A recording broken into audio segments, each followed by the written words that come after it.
Hello guys, ito aming kal,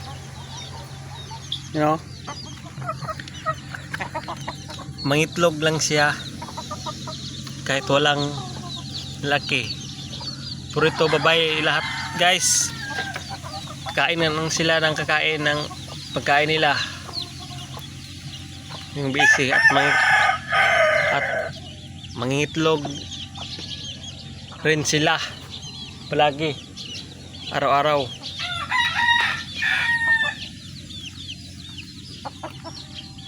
Kal, dalawa lang aming kal guys. Galing pa ito sa Bohol, sa kasi ni mama,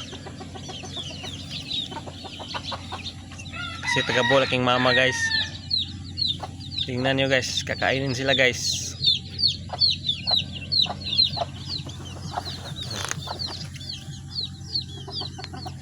Maruto akong video guys.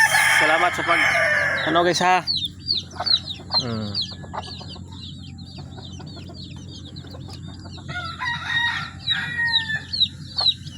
Support lang ko sa Facebook guys, na ma-supportahan niyo, mga maraming views po ako.